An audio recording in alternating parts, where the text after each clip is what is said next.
Hey guys, I'm so excited to finally be able to give you my thoughts on The Batman. Spoiler free, of course. Now, let me preface this by saying that Christian Bale has always been my Batman. I love him, I love what he brought to the character, but guess what? Robert Pattinson is giving him a run for his money, and I just need to watch The Batman one more time, but as of now, Robert Pattinson might be my favorite Batman. Let's dive into it. Let's talk spoiler-free thoughts on The Batman. I have a whole lot to say here, but before we do, if this is your first time here, I'd love it if you take 1 second and hit that subscribe button. Go ahead and hit that notification bell so you don't miss out on more videos like this one. Okay, let's talk The Batman! Hey, Tessa from Mama's Geeky here. Thank you so much for stopping by my YouTube channel. Okay, so I've got to start by saying that when it comes to DC, Batman, Gotham, the villains, the dark, the gritty, the maniacal, the insane, that is my favorite part of DC. That's my favorite side of DC. I've talked to you guys about this many a times, so I was very cautiously optimistic for this one. I love a good ground level, crazy bananas, detective noir type story, and that is exactly what the Batman gives us. So I went into this with an open mind, and then I was just completely blown away. This movie exceeded all of my expectations. It is every single thing that I wanted in a Batman movie and more. So let's talk about it, okay? Let's talk about what I loved about this movie. Then we'll talk about my few issues, and then I'll give you guys my rating. So let's just, how is Robert Pattinson? How is he? Let's talk about it. He's incredible. He's so good as Batman. Now, I will say his Bruce Wayne threw me off a little bit at first, okay? It took about an hour into this 3-hour movie for me to be like, okay, I'm accepting the choices. I'm accepting where they're going with this Bruce Wayne. He's broken. This is not Playboy Bruce Wayne. This is not, I'm hiding my identity as Batman because, I mean, listen, he's acting almost exactly the same, which I think is kind of where there is an issue with some people. And I understand, and I fully get that. But because I had that at first, but then I fell into it, right? And it kind of made sense to me. And I was like, okay, I like where they're going with this. And to be perfectly honest, guys, Bruce Wayne isn't in this much. This is a story about Batman. It's a story about the Batman. It's a story about Gotham. It's a story about him and the Riddler. And it's a journey through the seedy underbelly of Gotham, the villains. It's all of that. It's not really about Bruce Wayne. So I could let that slide because Robert Pattinson is so good as Batman. He's got the voice. He's got the actions. He's badass. He looks amazing in the suit. He's so good. He gave me chills in so many moments. Now, Zoe Kravitz as Catwoman, she's hands down my favorite Catwoman. I absolutely loved her in this, and her chemistry with Robert Pattinson is just, I felt like you could cut the sexual tension with a knife, and I think that's really, really important when you have something like this, because that's how Catwoman and Batman are, right? If you read the comics, you know it's a will they, won't they. Sometimes they do, sometimes they don't. Like, what is their relationship? What's happening, right? It's just complete tension all around, and I loved that. I loved her. She's badass and she's amazing, but she's also vulnerable. And in the moments when she's vulnerable, like, she brought tears to my eyes once. Like, she's so good. And this is so hard to talk about without spoilers, but just, she's amazing. And then let's talk about the villains, okay? Paul Dano's incredible. Okay, Riddler is so good. He's maniacal. He's crazy. He's banana pants crazy. Like, there is a moment where he does this thing that, like, it's so hard to talk about without spoilers, but he does this thing and I was just like, what is going on? Like, this is so good. And you guys, if you've seen it, you'll know what I'm talking about. It's about 3/4 of the way through the movie and I was just like, oh, we're doing this. And it's working somehow. Like, what is happening here? He's so good in that role. Colin Farrell is absolutely unrecognizable as the Penguin, but he's so good. He brings so much to that character. And I love Oswald Cobblepot because he's always, like, way too confident and way too cocky and, like, thinks he's way cooler and way more important than he is. And he really, that shines through here several times as well. Just really, really enjoyed him. There's a spoiler villain that I'm not going to talk about that pops up very briefly, and goosebumps, so good. And then you've got Falcone, right? I mean, listen, oh my God, what a great casting choice with John Turturro in this. He's so good, bone-chilling, and just subtly bone-chilling, right? He's so subtle, and he's not over the top, but man, he is scary, and he is terrifying. He's probably the scariest one of the bunch. Like, he's so good. He's so good in this. I absolutely adored everything that he did on screen. Every single choice that he made. He was perfect, and him along with Paul Dano, they completely stole the show. Again, Robert Pattinson is amazing. He's incredible. He is the Batman, and like I said, he's like this close to becoming my favorite Batman. I just need to watch this movie again to fully warrant that decision. Maybe go back and watch the Christian Bales again, just to fully allow myself to be sure. But man, it's real. If not, he's a very, very close second. Like they are.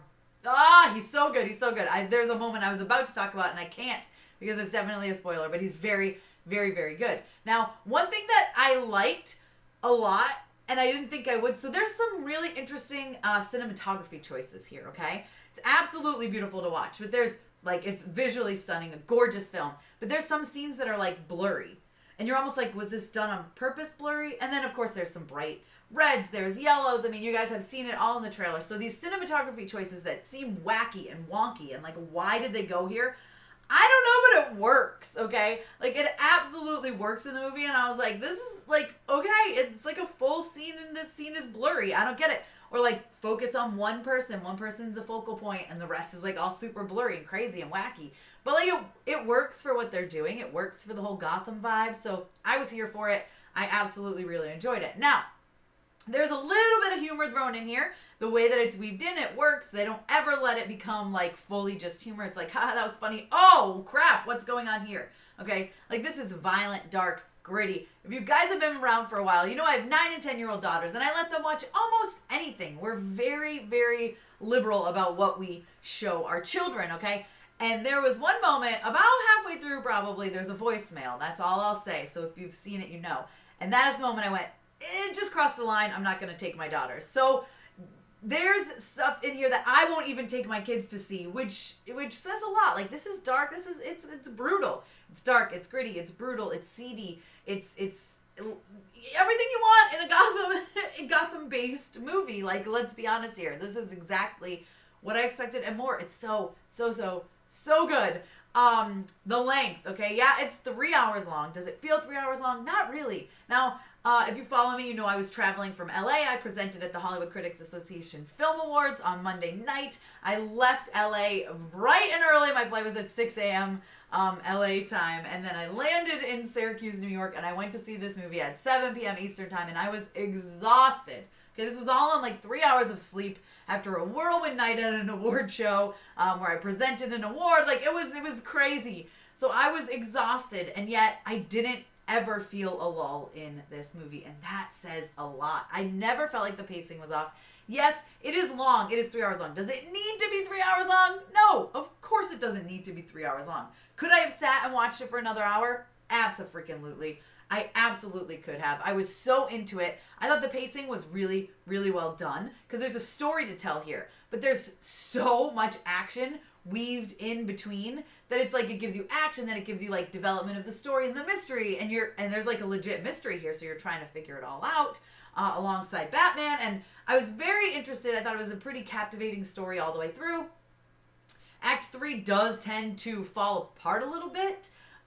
Story-wise, I think there's definitely some unnecessary moments that they could have cut out, and a movie would have been just as good, maybe even a little bit better. But I wasn't mad at it because I was having a good time with it. But I can see how some people say, it's a little long. Yes, the third act does start to fall apart just a little bit, but it really, for me, it didn't take too much away from the movie. I still had an absolute blast. I still was on the edge of my seat. I was trying to piece things together in my head, and I was just having a really good time. Not to mention, the Batman has the best car chase scene I think I've ever seen in my life. Definitely like top 3. We've all seen bits and pieces of it in the trailer. It's phenomenal. Trust me, it's so much better when you watch it, and especially in IMAX. Go see this movie in IMAX. Trust me, see it on the biggest screen possible. It's absolutely incredible. And then there's this other scene, which is the hallway scene, which again, we've seen bits and pieces in trailers and teasers. Oh my gosh, I loved that scene so much because it's so Gotham. It's so dark. Like, it's completely dark. And then you see the flashes from the guns and little quick scenes of fighting and combat and hand-to-hand combat, which I love when a movie can pull off hand-to-hand combat, and the Batman can. It's so freaking good. So basically, I guess my overall of this movie is the cast is phenomenal. This is dark, gritty, ground level stuff. I mean, this is not lighthearted at all. don't expect it to be lighthearted. But it's not really a story about Bruce Wayne, right? It's a story about Batman. It's a story about the Batman. So don't get too excited about seeing Bruce Wayne because you're barely going to see him. And when you do, he's basically the Batman, okay? Like, let's be honest here. That's the truth. But overall, the movie is really, really good. It's an interesting story. It's captivating. It's intriguing. I found myself wanting to solve the mystery. This is a thriller. This is a detective noir, you know? This isn't really it's a comic book movie, but it's not like a comic book movie. Like, it is definitely, I would put it in the thriller category, which is why I think it's a bit much for my young daughters. But again, the cast is amazing. Every single person brings something incredible to the table. Jeffrey Wright, didn't talk about him. He's phenomenal as Gordon. I absolutely loved him. I loved his relationship with Batman. I loved his relationship with Robert Pattinson. They were great together on screen. There's some really good moments that I was like on the edge of my seat, like goosebumps, like into it, knowing where they were going to be going with it. There's one surprise for comic book fans that you're not going to see coming probably because this doesn't exist in the comic book world. That's a twist that they just threw at us, and I was like, hold the phone. I don't think there's any storyline that goes this route. And perhaps there is. Maybe I missed it, but I think a lot of you will know what I'm talking about when you've seen the movie. And as someone who is big into the Batman, Gotham, Catwoman, the villainy, the whole Gotham thing storyline, I was like in shock, and I was like, no way, they just did that. There was an audible gasp. My entire theater went, what? You know, it was very amazing. I don't know. There's so much I want to talk about, but I can't because it's spoilery. But maybe I will do a live spoiler chat next week. So guys, stay tuned for that. If you haven't already subscribed and hit the notification bell, make sure you do that because that will be really fun to talk to everyone about their thoughts and opinions with spoilers, because there's definitely some stuff that I would like to get into. There is an end credit scene, not really worth sticking around because it's not really a scene. It's like a little thing that happens on screen. I don't think it's worth sticking around for. I stuck around for it and I went, I would have rather like left 10 minutes earlier and been home 10 minutes earlier. Now granted, I had just traveled and my house is like 45 minutes from the theater, so that might have had a little bit to do with it as well, but it didn't feel like it warranted the wait, right? It wasn't that exciting, but, you know, stick around if you want to see it, or, you know, I'm sure a bunch of people are going to be posting about it online, so you can just skip waiting and do that. Just search online. But overall, guys, I give the Batman a 4.5 out of 5. My only issues really are it is a bit long, even though like I would have watched more. It does go a little bit long, which means there are some unnecessary moments. And the story does get a little wonky in the third act. Towards the end, it felt like, okay, you didn't really need to give me all these things. I don't know why you are. There's this one part that was a little weird that I really can't talk about it because it's super spoilery. But, and then the end credit was kind of a letdown, but I guess I shouldn't have high expectations for incredible end credit scenes all the time. That's not what we're here about. It's about the movie. And the movie is so good. The cast is amazing. It's dark. It's gritty.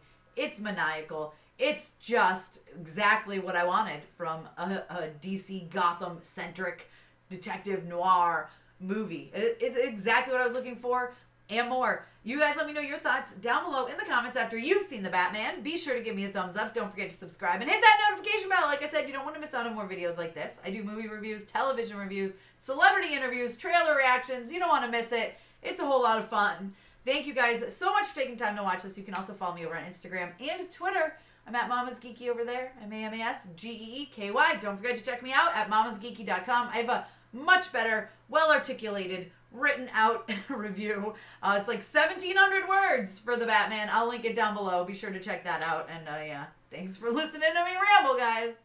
Thank you so much to all of my monetary supporters, my members here on YouTube, as well as my patrons. If you haven't joined yet, please consider doing so. We have some really awesome perks, including a monthly Zoom meeting where we get to talk face to face. Thank you again to everyone who supports me.